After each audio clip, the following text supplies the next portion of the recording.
여러분 안녕하십니까? 행정학을 강의하는 김철입니다.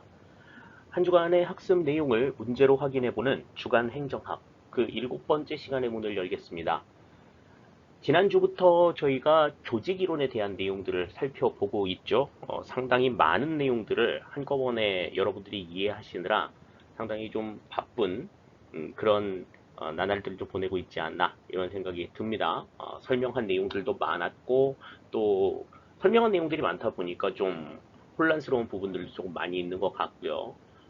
하지만 지금 여러분들이 좀 차곡차곡 정리를 해 두시면 앞으로 반복을 해 나가면 나갈수록 이제 조금 더 이해 폭이 좀 넓어질 수 있다라고 하는 점 생각을 해 주시고 지금의 좀 어렵고 힘든 과정들을 좀 참아내 주시기를 당부를 드리겠습니다. 지금 뭐 처음 듣는 상황에서는 헷갈리는 거 당연하고요. 어려운 거 당연한 상황이다.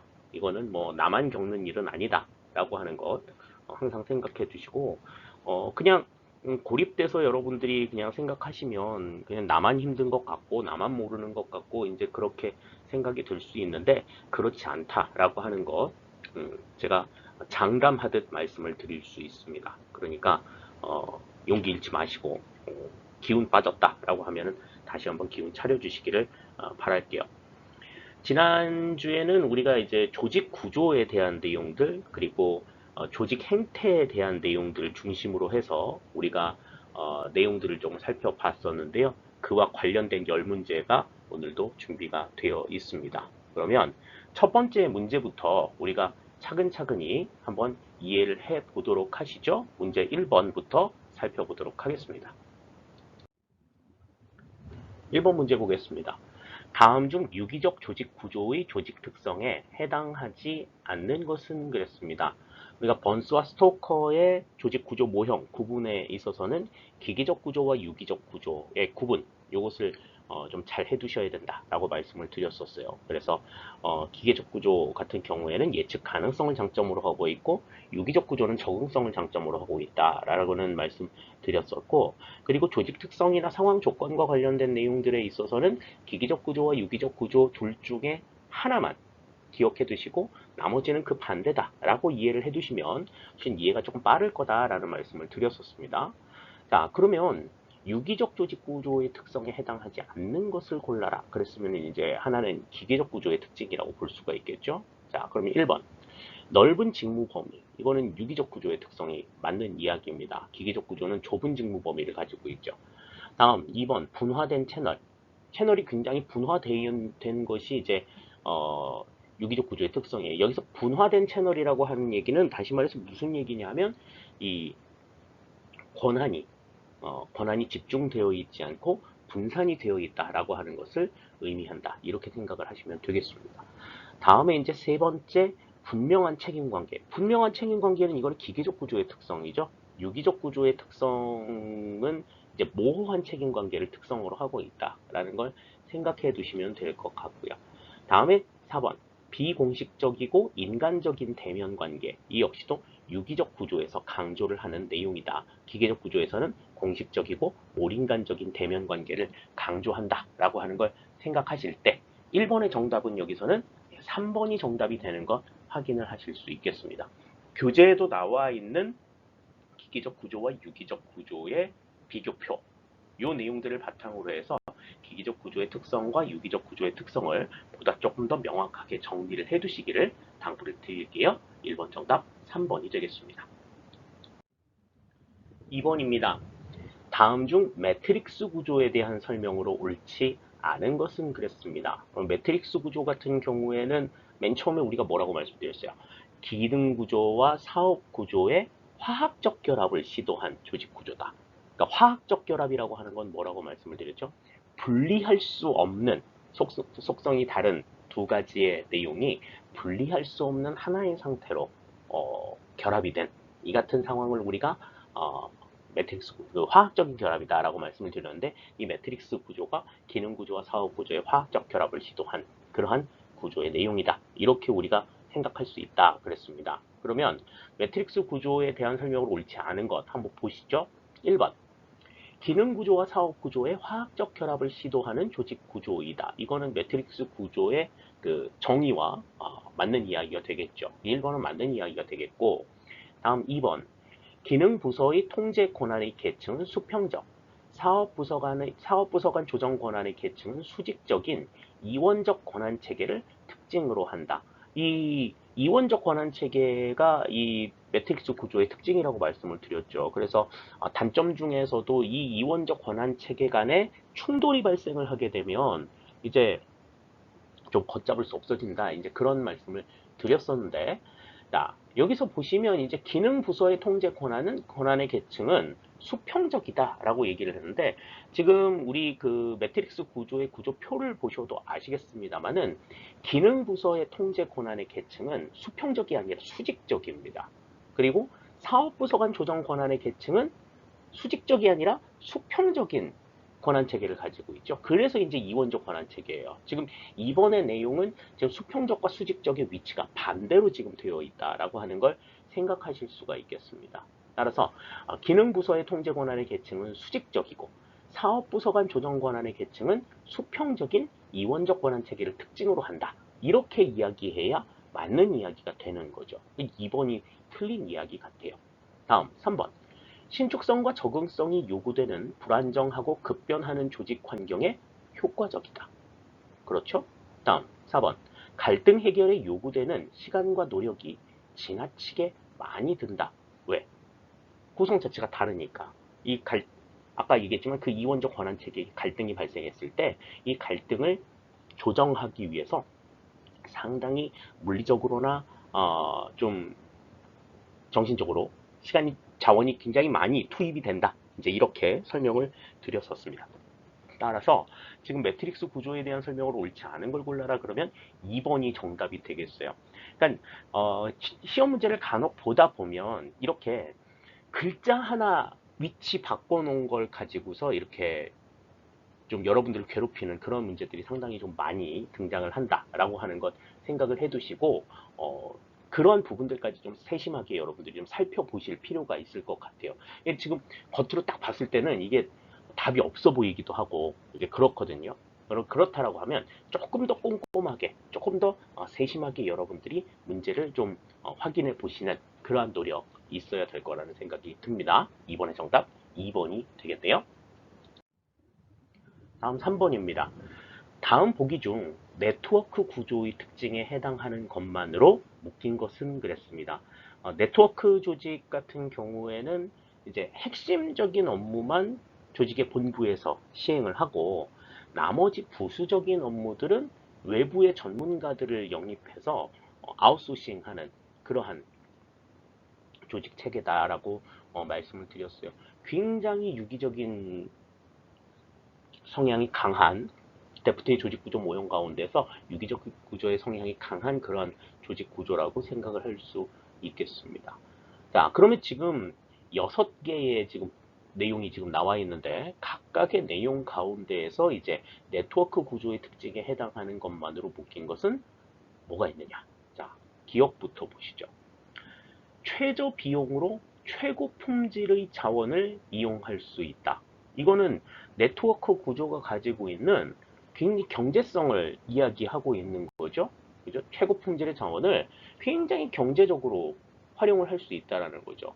그러니까 뭐 교육을 하고 숙달을 시키고 뭐 이런 숙성의 기간이 필요 없이 이미 만들어진 전문성을 그냥 어, 얼마간의 비용을 지불을 하고 활용을 할 수 있기 때문에 어, 그러한 교육과 숙달에 들어가는 어떤 비용들 이런 것들도 절감할 수 있고 상당히 경제적으로 이 조직을 운영할 수 있다라는 장점이 있다 생각을 하실 수 있겠습니다. 기억은 일단 네트워크 구조의 특징에 해당한다 이렇게 볼 수 있겠고요.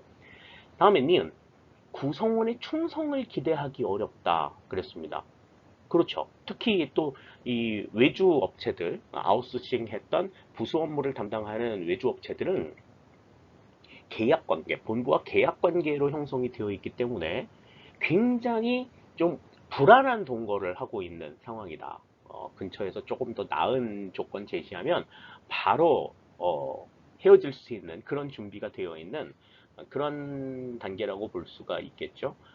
그렇기 때문에 구성원의 충성을 기대하기가 어렵다. 뭐 응집력이라든지 뭐 이런 것들 생각하기가 좀 어렵다 하는 것이 네트워크 구조의 또 하나의 특징이라고 볼 수가 있겠습니다. 그러니까 니은도 맞는 이야기가 되겠고요.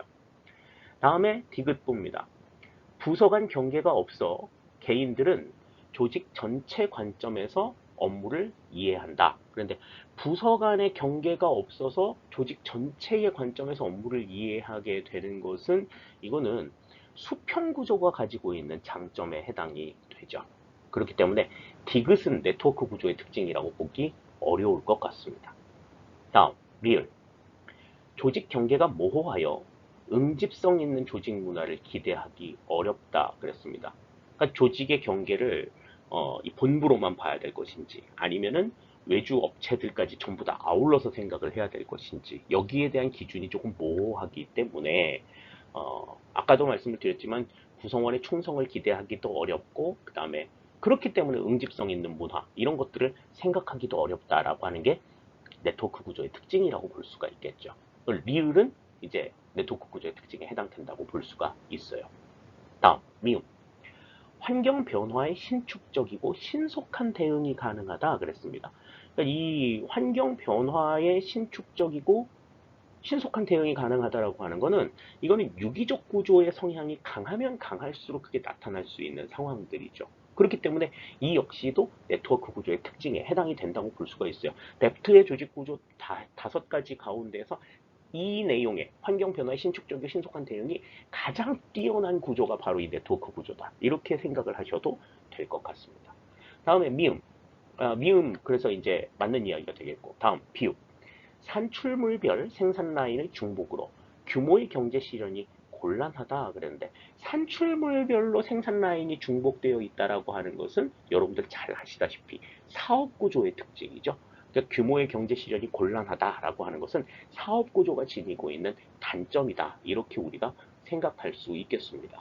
그러니까 지금 6가지 내용 가운데에서 지금 디귿하고 비읍 두 가지만 지금 해당이 안 되고 나머지 기역, 니은, 리을, 미음은 네트워크 구조의 특징에 해당이 된다. 이렇게 우리가 생각할 수가 있겠네요. 따라서 지금 3번에서의 정답은 기역, 니은, 리을, 미음을 표시하고 있는 2번이 정답이 된다라고 하는 것을 생각하실 수가 있겠습니다. 보통 이제 이렇게 보기가 6개 정도 나오면 3개, 3개 나누는 정도들이 나오는데 여기는 지금 이제 4개가 지금 나와 있기 때문에 아닌 것을 골라내는 게 여러분들이 조금 좀 신경이 조금 많이 쓰이셨을 것 같아요. 근데 이제 7급 문제 같은 경우에는 이 상황에서 이제 네트워크 구조 특징에 해당하는 것은 모두 몇 개인가 가지고 3개, 4개, 5개, 6개 뭐 이런 식으로 이제 문제가 나오는 경우들도 있어요. 예, 그런 걸 생각한다라고 하면 이제 전체적으로 내용들을 좀 다 봐야 하는 그러한 좀 까다로움이 있었던 문제가 아니었나 생각합니다. 하지만 네트워크 구조의 특징을 좀 분명하게 이해하고 계신다라고 하면 더 나아가서 네프트의 조직 구조 모형의 어떤 특징이나 장단점들을 충분하게 여러분들이 생각을 하셨다라고 하면 이 내용들을 푸는 데는 어려움이 없을 거다라고 하는 거죠. 반대로 설명하면 무슨 얘기냐? 지금 이 문제를 여러분들이 좀 확실하게 정리를 하고 나시면 네프트의 조직 구조에 대해서 어느 정도 좀 이해가 조금 더 높아질 수 있는 그러한 단계에 오를 거다라고 하는 것 생각을 할 수 있겠습니다. 자, 3번의 정답 2번이 되겠습니다. 4번입니다. 탈관료제 모형 중 임시 작업단에 대한 설명이 아닌 것은 그랬습니다. 우리가 탈관료제 모형으로 이야기한 게 이제 뭐 프로젝트 팀이 있었고 지금 임시 작업단 태스크포스라고 하는 게 있었고 그리고 뭐 가상 조직, 학습 조직, 또 하이퍼텍스트 조직 뭐 이러한 탈관료제 모형들을 우리가 쭉 설명을 했었는데 지금 이 가운데서 이제 임시 작업단에 대한 설명, 임시 작업단과 프로젝트 팀 같은 경우에는 좀 구분을 해서 우리가 좀 생각할 필요가 있다라는 말씀을 드렸었어요. 자, 그러면 1번부터 한번 생각을 해보죠. 소속 부서에서 파견 형태로 문제 해결에 참여한다. 그런데 파견이라고 하는 게 뭐라고 말씀드렸죠? 우리가 인사행정론에서 다시 한번 이야기하겠지만 파견이라고 하는 것은 소속 부서를 바꾸지 않고 다른 부서에 가서 일을 하는 이 같은 형태라는 거죠. 그러니까 다른 조직에서 일을 하더라도 내 원소속은 따로 존재하고 있는 그러한 상황을 이제 이야기하는 거다. 그래서 지금 임시 작업단 같은 경우에는 어떻다 그랬어요? 문제 해결 기간 중간에 소속 부서에서 아예 그냥 부서 자체를 옮겨가지고, 그러니까 배속 부서가 바뀌는 거죠. 배속 부서가 이 임시 작업단으로 바뀌어가지고 움직이기 때문에 파견 형태로 문제 해결에 참여하는 것은 아니다. 파견 형태로 문제 해결에 참여하는 것은 프로젝트 팀의 특징이다. 이렇게 우리가 생각하실 수 있어요. 그러면 1번이 바로 틀린 내용이라고 볼 수가 있죠. 다음 2번입니다. 조직이 장기적으로 존속하는 경향을 보인다. 그랬습니다.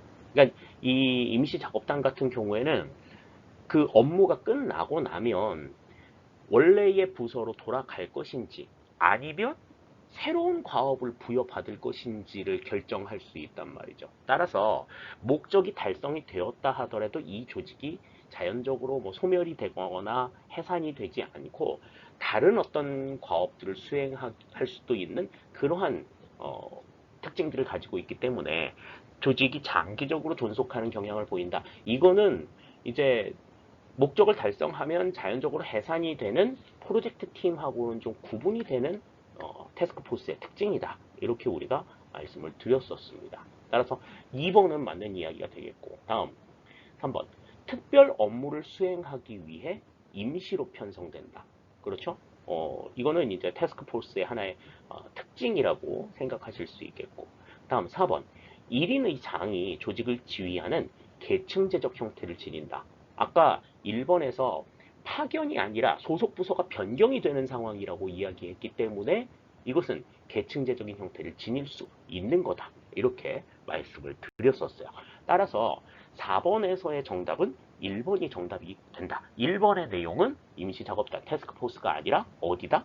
프로젝트 팀의 특징이다 라고 하는 것 다시 한번 정리를 해 두시기 바랍니다. 4번의 정답 1번이 되겠습니다.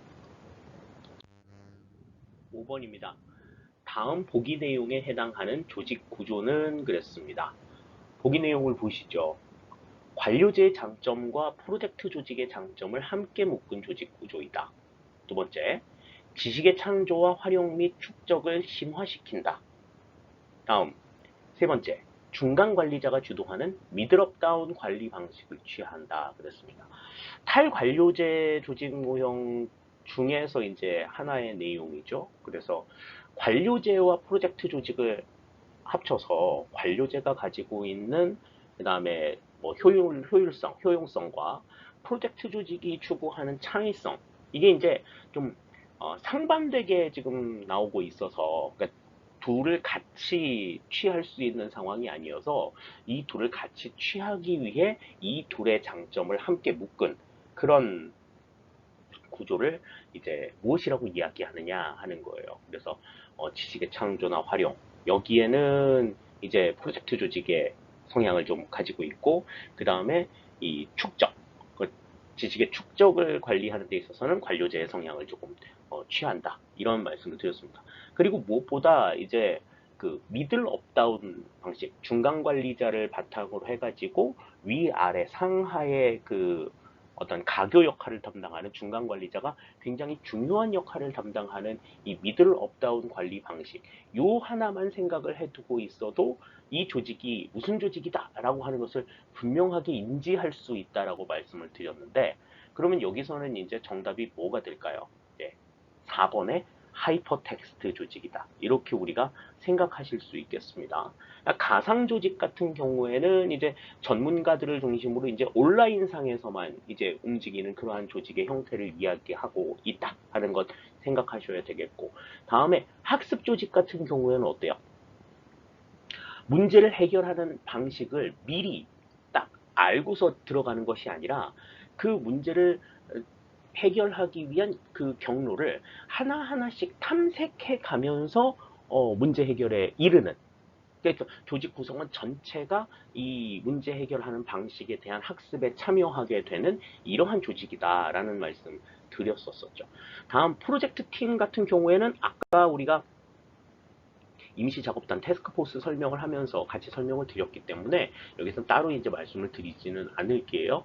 그러한 특징들을 가지고 있다. 그러니까 지금 여기서는 미들 업다운 관리 방식을 취한다. 이 내용만 보더라도 정답이 하이퍼텍스트 조직이다 라고 하는 것은 쉽게 찾으실 수 있었으리라는 생각이 듭니다. 5번의 정답 4번이 되는 것 확인하겠습니다. 하재누리 행정학은 카카오톡 채널로 여러분들과 소통합니다. 지금 화면에 보이고 있는 QR코드를 촬영해서 하재누리 행정학 카카오톡 채널의 친구가 되어 주십시오.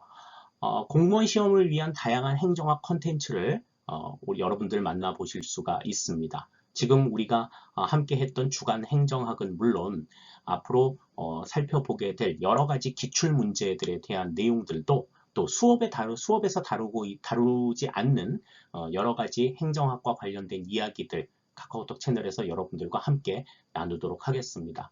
또 여러분들이 행정학을 공부하면서 궁금한 사항이라든지 또 질문하고 싶은 내용들 있으시면 카카오톡 채널 안에 대화창을 통해서 여러분들 질문해 주시면 성심성의껏 답변해 드리도록 하겠습니다. 여러분들의 많은 참여 기다리고 있을게요. 다음 6번 봅니다. 다음 중 외향적 성격의 특징에 해당하지 않는 것은 그랬어요. 우리가 이제 조직 행태에 영향을 미치는 요인으로 가장 첫 번째로 꼽는 것이 이제 조직 구성원 개인들의 어떤 차이라고 말씀을 드렸습니다. 똑같은 사람은 한 사람도 없고, 그래서 그 개인차를 나타내는 그 성향 중에 이제 성격이 있었죠. 그래서 조직에 영향을 미치는 어떤 성격 요인, 그래서 뭐 통제 위치, 뭐 마키아벨리즘, 뭐 이런 내용들 이야기했었고, 그리고 내향성과 외향성에 대한 설명했었는데요. 지금 여기 이 외향적 성격이라고 하는 거는 이제 외향성에 해당이 되지 않는 것, 이게 뭐냐라고 하는 겁니다. 자, 그러면 보시죠. 1번. 주의를 요하는 업무 수행 시 성과가 좋다. 그런데 주의를 요하는 업무 같은 경우에는 좀 집중력을 필요로 하기 때문에 외향적인 성격보다는 내향적인 성격이 훨씬 더 좀 성과가 좋게 나타난다. 이렇게 우리가 보고 있습니다. 따라서 1번 같은 경우에는 외향적 성격의 특징이 아니라 내향적 성격의 특징이다 라고 생각을 하실 수 있겠고요. 다음 2번.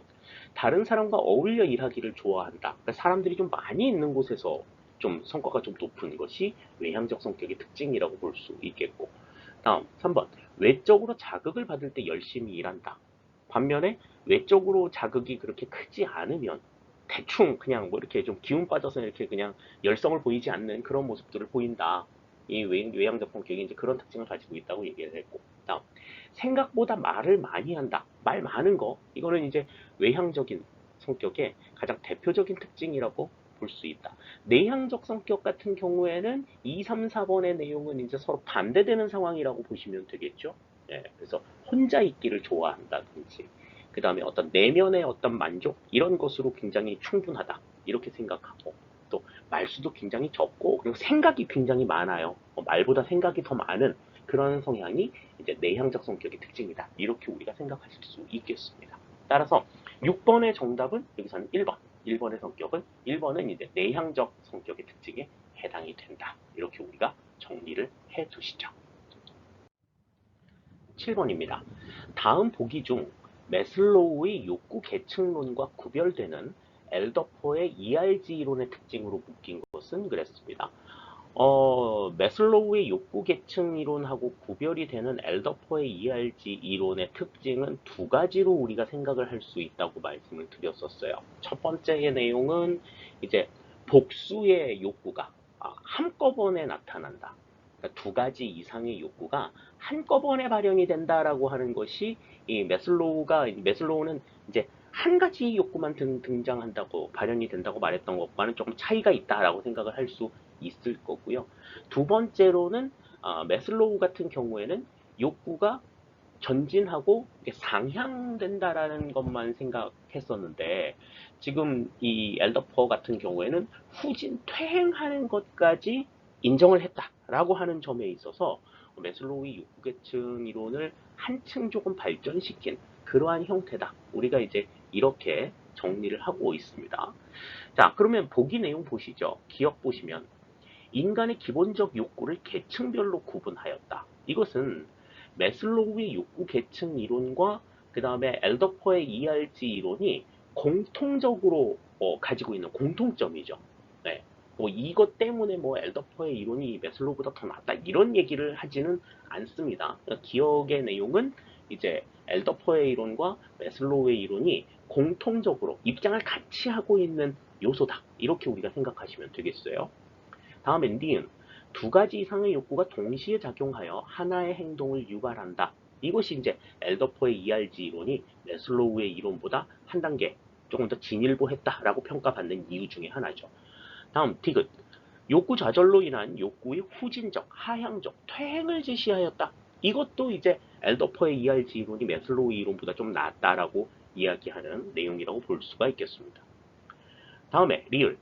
인간의 욕구는 학습된 결과로 규정하였다. 인간의 욕구를 학습된 결과라고 주장한 것은 누구의 주장이에요? 이거는 맥클리랜드의 성취동기 이론에서 맥클리랜드가 전제로 깔았던 내용이죠. 그래서 인간의 욕구는 본능이 아니라 학습이 된 후천적인 요소이다. 이렇게 설명을 했어요. 그렇기 때문에 지금 기억과 리을은 해당이 안 된다고 볼 수 있겠고요. 니은과 디귿이 이제 매슬로우 욕구 계층 이론과 구분이 되는 엘더퍼 이론의 특징이다. 이렇게 볼 수가 있겠습니다. 따라서 7번의 정답은 니은과 디귿, 3번이 정답이 되는 것을 우리가 알 수가 있겠네요. 그러니까 지금 여기에서는 엘더퍼 ERG 이론이 매슬로우 욕구 계층 이론하고 비교해가지고 어떤 점이 조금 더 낫냐 이것을 찾아보는 것도 중요하지만 나머지의 내용들이 어디에 해당이 되는가를 여러분들이 확실하게 정리를 하는 것도 필요하다라고 하는 것 다시 한번 강조를 드리겠습니다. 7번의 정답 3번이 되겠습니다. 8번입니다. 헤크만과 올드햄의 직무특성 이론에서 주장하는 5가지 직무특성에 해당하지 않는 것은 그랬습니다. 헤크만과 올드햄은 이 동기부여가 일어나는 요소를 어디에서 봤다? 직무 특성에서 찾았다. 그래서 직무 특성을 이제 주장하는 5가지 요소. 그러니까 직무 특성 이론에서 5가지의 직무 특성의 어떤 요소를 이야기했었는데 이제 그게 뭐였어요? 그것만 이제 정리해 놓고 나면 이제 이 8번 문제는 간단하게 넘어갈 수 있습니다. 기술의 다양성. 그죠? 다음 직무의 정체성, 다음 직무의 중요성, 다음 자율성, 그리고 마지막으로 환류. 이렇게 5가지라고 말씀을 드렸죠. 그래서 직무의 정체성이라고 하는, 직무의 다양성이라고 하는 건 기술 다양성이죠. 기술 다양성이라고 하는 것은 이제 자, 똑같은 일을 하더라도 사람마다 다 그 일을 하는 방식이 다르기 때문에 그죠? 그 다른 가운데서도 네가 쓰는 기술, 네가 쓰는 기술이 중요해 라고 이야기하는 것, 그렇게 자기가 가지고 있는 기술의 특징 이것을 이제 인정받으면 동기부여가 일어난다 하는 거고, 다음 두 번째 이제 직무 정체성이라고 하는 것은 이 일이 어떤 의미를 가지고 있는 일이다 라고 하는 것을 알 때와 모를 때 동기부여의 차이가 나타난다 하는 거고요. 다음 직무의 중요성은 그 일이 가지고 있는 어떤 뭐 비중이라든지 중요성이라든지 이런 것들을 좀 알고 있을 때 그 일을 수행하는 사람들의 어떤 태도라든지 이런 것들은 달라질 수 있다라고 하는 것이고요. 다음 뭐 자율성이나 환류 같은 경우에도 마찬가지죠. 자율성이라고 하는 것은 그 일을 어떻게 수행하는가에 대한 입장들, 그런 뭐 방법까지 비주얼 구조를 따지지 않는 그러한 내용들이라고 볼 수가 있겠고, 그리고 환류라고 하는 것은 이제 일을 해가지고 그것이 어떤 결과가 나왔다라고 하는 것이 끊임없이 이렇게 피드백이 되지 않으면 동기부여가 발생을 하지 않는다. 이러한 의미로 우리가 이해를 하시면 된다라고 말씀을 드렸어요. 그러면 지금 보기 내용에서 해당이 되지 않는 것은 뭐가 있어요? 네, 3번의 소통 원활성이라고 하는 게 있죠. 그러니까 소통이 원활한 거, 이건 뭐 물론 중요하겠습니다만은 헤크만과 올드햄이 강조했던 직무 특성에는 들어가지 않는다. 따라서 8번의 정답은 3번이 된다. 이렇게 우리가 생각하실 수 있겠습니다. 9번입니다. 동기부여의 과정이론에 대한 설명으로 옳지 않은 것은 그렇습니다. 동기부여의 이제 내용이론과 상대적으로 이제 이 과정이론이라고 하는 건 어떻게 동기부여가 발생이 되는가에 대한 과정에 관심을 두고 있는 내용이라고 말씀을 드렸죠. 그래서 내용이론이 동기부여를 발생시키는 요소에 관심이 있다고 하면 지금 이것은 동기부여가 어떻게 일어나느냐 여기에 이제 좀 방점을 두고 있는 그러한 이론이라고 설명을 드렸어요. 그래서 애덤스의 형평성 이론, 브룸의 기대 이론, 포트와 롤러의 업적 만족 이론, 로크의 목표 설정 이론, 이런 것들이 이제 있다 이렇게 말씀을 드렸는데, 자, 그럼 보기 보죠. 애덤스의 형평성 이론은 자신의 투입에 대한 산출 비율을 보다 비교 대상의 투입에 대한 산출 비율을 비교하여 형평성이 발생할 때 동기부여가 발생한다는 이론이다. 그랬는데 애덤스의 형평성 이론 같은 경우에는 이제 나와 비교 대상 간의 어떤 효용성, 효율성 이거를 서로 이렇게 비교해가지고 비슷한 수준일 때, 다시 말해서 형평성이 발생할 때는 동기부여가 일어나지 않다가 이 형평성이 깨졌을 때 내가 조금 더 낫다든지 아니면 상대방이 조금 더 낫다든지 이런 상황이 발생했을 때에 어떻게 움직여야 할까 여기에 대해서 생각하는, 그래서 어떻게 움직여야 되나 일을 해야 되나 이런 것들을 생각하게 되는 동기부여가 발생하게 된다 이렇게 우리가 설명을 드렸어요.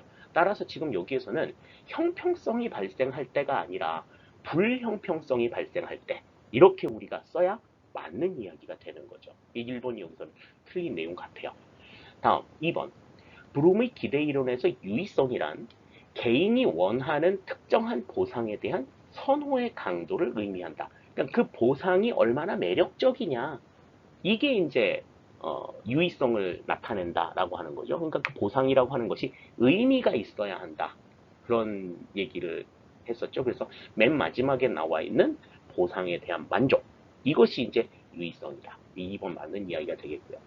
다음 3번 포토와 롤러의 업적 만족 이론은 성과뿐만 아니라 보상에 대한 개인의 만족감을 변수로 하여 브룸의 기대 이론을 보완한 이론이다 그랬습니다. 그러니까 이 얘기는 다시 말해서 뭐예요? 아까 우리가 말했던 유의성 이것 자체로 그냥 끝나는 게 아니라 그것 자체가 다시 노력을 불러일으키는 하나의 변수로 작용을 해서 그러니까 보상 받아보니까 이게 만족이 커.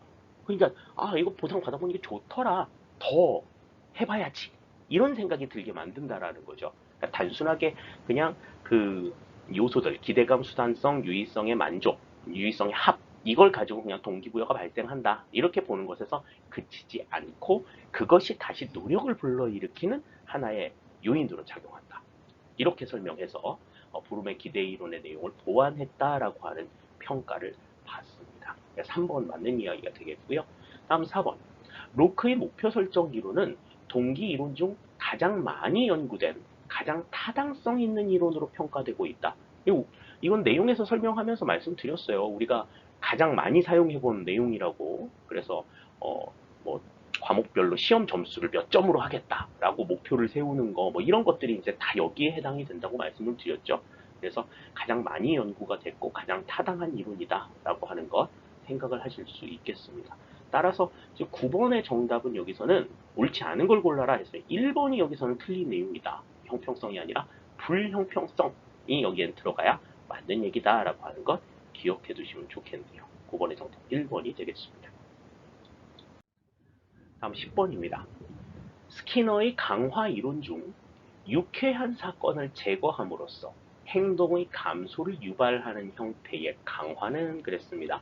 이 스키너의 강화 이론 같은 경우에는 이제 뭐 바람직한 행동을 계속해서 장려하고 바람직하지 못한 행동을 제거하기 위해서 어떻게 하느냐.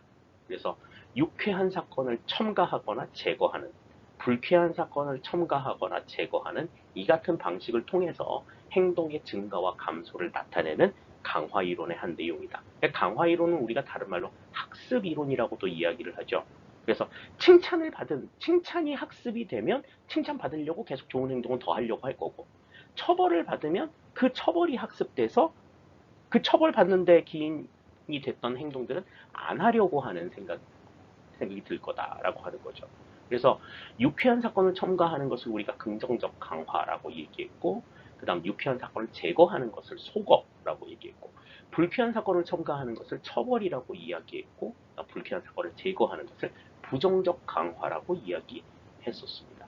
이 중에서 이제 긍정적 강화와 부정적 강화는 바람직한 행동의 증가를 유도하는 내용이 되겠고, 소거나 처벌 같은 경우에는 바람직하지 않은 행동을 감소시키기 위한 목적으로 활용이 된다라고 하는 것 정리를 해두셔야 되겠죠. 여기 지금 10번에서는 문제가 유쾌한 사건을 제거함으로써 행동의 감소를 유발한다. 그러니까 유쾌한 사건을 제거하는 거다. 그랬기 때문에 여기서는 뭐가 되겠어요? 4번의 소거가 되겠죠. 그러니까 지금 여기에서는 행동의 감소를 유발한다라는 이야기가 나왔기 때문에 소거나 처벌 둘 중에 하나를 고르셔야 되는 내용이에요. 부정적 강화나 긍정적 강화 같은 경우에는 행동의 증가를 유발하는 형태의 강화이기 때문에 찍더라도 1번, 3번을 찍으면 안 된다.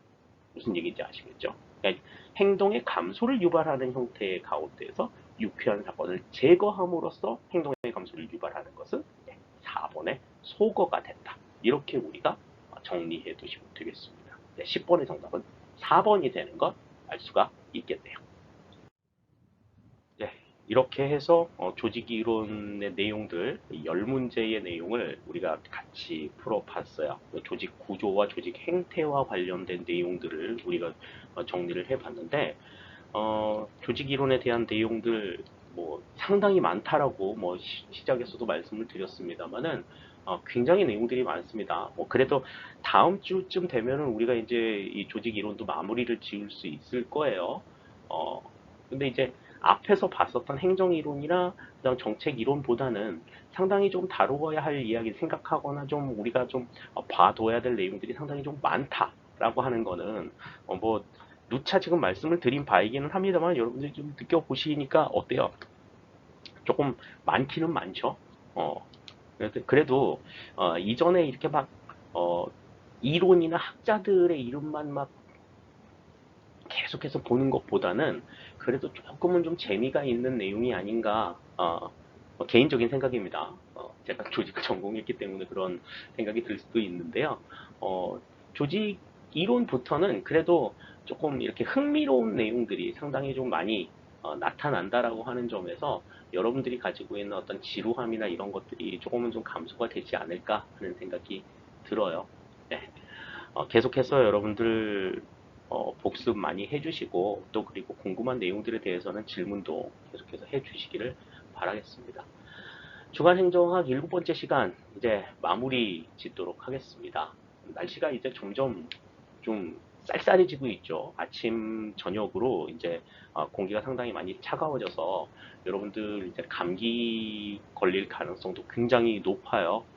그래서 주변에 보면은 이제 벌써 감기 걸린 친구들도 있고 또 요즘에는 또 이제 감기가 그냥 감기로 끝나는 경우들은 없잖아요. 감기 기운이 있다 그러면은 이거 코로나 확진이나 코로나 감염에 대해서도 좀 걱정을 해야 되는 그런 상황들이 되고 하다 보니까 각별하게 여러분들이 뭐 보건위생이라든지 뭐 건강이라든지 조금은 더 신경을 좀 많이 쓰셔야 될 겁니다. 그리고 여러분들이 이제 뭐 언론을 통해서 들으셔서 아시겠습니다만은 이 코로나 바이러스 같은 경우에는 여름보다는 겨울에 상당히 이 활동이 좀 활발하다. 그래서 지금 이제 날이 다시 차가워지기 시작을 하니까 유럽 같은 경우에는 지금 벌써 코로나 확산이 좀 다시 좀 심각해지고 있다고 이야기를 하죠. 그래서 유럽 일부 뭐 국가들 같은 경우에는 다시 지금 자가격리 체계에 들어가서 온 집안에서 사람들이 지금 꼼짝도 못하고 나오지도 못하는 그런 상황이라고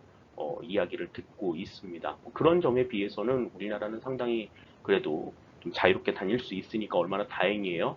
지금 이제 다시 대면 수업도 좀 재개가 됐고 자습실도 이제 오픈이 됐고 그랬기 때문에 여러분들이 공부를 하는데 훨씬 더 좀 좋은 유리한 상황들이 좀 만들어지고는 있습니다만 이런 상황들을 계속해서 여러분들이 좀 누리기 위해서는 각자 여러분들이 개인 위생에 보다 조금 더 철저하게 대비를 좀 하시는 게 필요하리라는 생각이 듭니다. 손 소독 깨끗하게 하시고 마스크 착용하시는 거 잊지 마시고 좀 불편하더라도 그 불편함을 조금 어느 정도는 어느 정도라고 얘기한 게 벌써 지금 1년이기는 합니다만은 그 불편함을 조금은 견뎌 주시기를 좀 당부를 드릴게요. 저도 마스크 쓰는 거 별로 그렇게 좋아하지 않는데 쓰고 다녀야만 하는 그런 상황들이 됐어요. 그러니까 개인위생에 각별히 신경 쓰셔서 지금 우리가 유지하고 있는 그 학습 환경이 더 이상 좀 침범이 되지 않고 좀 유지가 될 수 있도록 저나 여러분 모두가 같이 협력하는 그러한 시기가 되었으면 좋겠습니다. 그래서 코로나도 이기고 그리고 시험도 합격하고 그러면 참 좋겠다라는 생각이 드네요. 환절기 건강 유의하시고 우리는 또 다음 주에 더 씩씩한 모습으로 건강한 모습으로 만나도록 하겠습니다. 주간 행정학 여기서 모두 마칩니다. 감사합니다.